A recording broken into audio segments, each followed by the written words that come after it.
Begitu sudah SC berada di tahanan Mapolsek Kelapa Gading.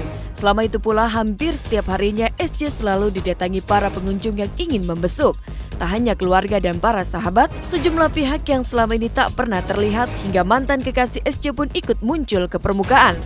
Lantas, benarkah jika karena dianggap banyaknya orang yang tak berkepentingan, membuat polisi memperketat peraturan bagi orang-orang yang ingin membesuk SC? Benarkah mereka yang sebelumnya bisa bertemu, kini hanya bisa berbicara lewat sambungan telepon yang dibatasi ruang pemisah? Seperti apa pula kehadiran kedua orang tua Dewi Persik, mantan istri SC yang terbang langsung dari Jember, Jawa Timur, membesuk mantan menantu mereka itu?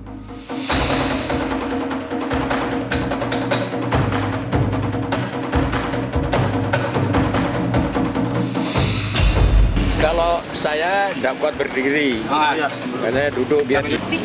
Babinya udah ikut masuk, soalnya kan terbatas, cuma saya aja tadi. Karena memang satu-satu. Ya sehat gitu aja ya. Ya mudah-mudahan sehat aja. Katanya Saiful minta sambung doa, ya banyak istighfar, yang penting kamu sehat, kayak gitu. Gitu aja ya Mas ya. Ya, makanya Ya, minta doanya, mohon gitu doanya aja. Mohon doanya. Mudah-mudahan prosesnya cepat terselesaikan. Mbak Dewinya sekarang syuting ya. Lagi sibuk Mas. Loh, dia tidak nangis, orang dia tidak merasa bersalah. Kecuali dia bersalah, pasti dia nangis. Dia tidak bersalah. Karena banyak yang ngasih satu-satu dan benar-benar satu orang dan itu hanya bisa melihat hanya cuma segini doang nih bisa melihat muka dia. Tapi kita ngeliat-liatan udah bahkan nggak bisa berkata-kata gitu loh Mbak. Maksudnya ya ampun Tuhan gitu loh. Kalau emang lo mau tuh hidup kita sebentar aja bisa berubah gitu loh. Dan aku pokoknya memberikan support sama Saiful supaya pertama Saiful sehat, yang kedua sehat bukan cuma fisik tapi juga psikologisnya kuat. Tertutup sih sekarang ya, karena kemarin kan mungkin terlalu banyak teman yang moto-moto, jadi sekarang ibunya nggak boleh keluar. Kita bicaranya lewat by phone aja. Kalau kemarin ibunya masih bisa keluar, makanya sekarang nggak boleh foto, nggak boleh apa. Lebih privasi lah. Lebih diperketat. Iya, lebih diperketat. Ya. Ya sebelum adanya perkara SJ ini kan seperti teman-teman ketahui ancaman buat kepolisian sudah nyata apa yang terjadi di Tamrin. Jadi apa yang dilakukan oleh Polsek Kelapa Gading ya bagian dari mengamankan komando itu sendiri. Kan semua sekarang banyak orang datang masuk, kita nggak tahu yang keluarga yang mana, kan nggak ada papan pelangnya kan saya keluarga Saiful, nggak ada kan. Jadi kita nggak tahu yang mana bener-bener orang niatnya untuk menjenguk atau orang yang berniat jahat kan kita nggak tahu, makanya kita perketat. Nasib DS remaja pria yang diduga menjadi korban pelecehan SC pun juga sangat miris. DS yang masih berusia 17 tahun diduga mengalami trauma psikis yang dalam. Dari keterangan keluarga, jangankan untuk bersekolah, untuk keluar rumah saja DS terus dibayang-bayangi rasa takut.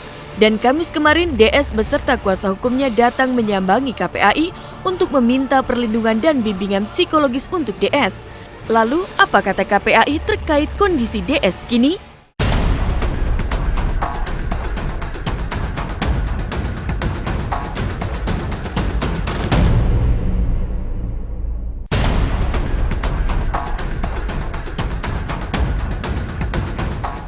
Dalam pertemuan asesmen tadi memang ditemukan adanya traumatik pada diri korban. Salah satunya ditandai dengan seringnya mengigau pada saat tidur, bahkan pada saat kesendirian di dalam kondisi dia terjaga, itu sering mendengar suara-suara yang berasal dari pelaku.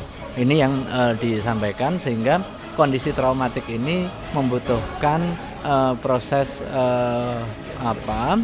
terapi ya, proses rehabilitasi, baik itu pada aspek psikisnya maupun juga aspek yang lain, aspek sosial. Psikis ya, psikis yang mana dia hampir setiap subuh itu teringat dengan apa yang dialaminya, ya, dia terngiang, dia ngigo, dan kemudian kedua dia mau ketemu sama orang saja, kalau di luar masih ada rasa ketakutan.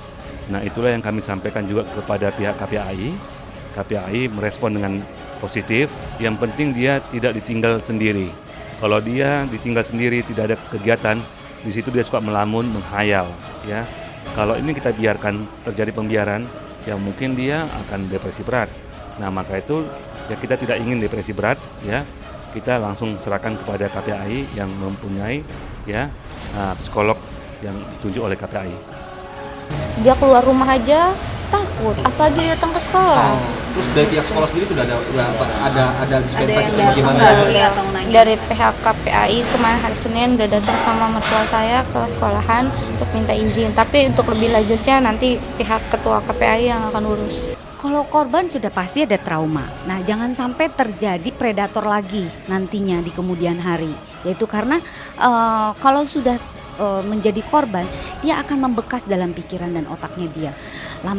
Lama-lama kalau dia tidak diterapi, kalau dia tidak ada pendampingan dan sebagainya, itu akan menjadi bumerang. Bimbingan dan arahan dari orang-orang berkompeten di bidangnya diharapkan mampu memulihkan kondisi psikis DS, meskipun itu membutuhkan waktu yang cukup panjang. Dan bagi SC sendiri, segalanya kini telah berubah. Jika selama ini ia bisa leluasa hilir mudik di layar kaca, maka kini ada sekat penjara yang membatasi segala geraknya. Lalu seperti apa kerinduan para sahabat akan sosok SC yang selama ini dikenal riang dan selalu mampu mencipta kehebohan? Benarkah tanpa SC mereka merasa hampa?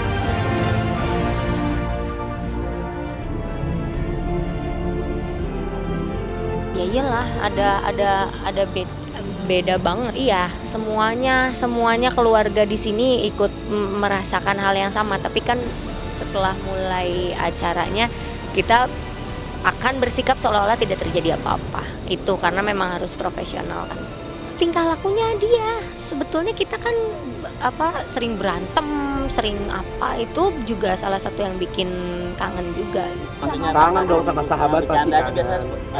Bagaimanapun beliau adalah sosok orang yang baik, yang memiliki sahaja yang baik dan dermawan. Ya gimana tiap hari ketemu terus sekarang tidak ketemu ya agak sepi rasanya, karena kan tiap sore dia selalu masuk ruangan aku kan setiap belum live, jadi biasanya kan gitu, pokoknya setiap masuk ruangan tuh mae kalau dia datang mae gitu, ntar makan ntar apa gitu. Jadi sekarang setiap sore nggak ada yang masuk ruanganku, nggak ada yang mae nggak ada gitu, rasanya seperti Meninggalkan kasus yang menjerat SC, seperti apa kecemburuan Natasha Wilona saat kekasihnya Stefan William dengan sengaja kembali memperagakan adegan mesra saat berada di atas panggung Miss Indonesia bersama Miss Bengkulu di hadapannya?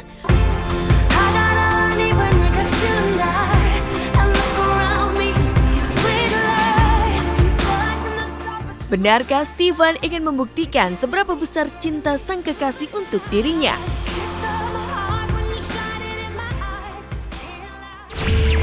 Inilah geliat asmara Stefan William dan Natasha Wilona setelah ia tampil di malam puncak Miss Indonesia bersama wanita-wanita cantik dan mempesona. Benarkah Natasha terbakar api cemburu? Lalu bagaimana reaksi Natasha ketika sang kekasih dengan sengaja kembali memperagakan saat ia tampil di panggung Miss Indonesia bergandengan bersama Miss Bengkulu di hadapan dirinya?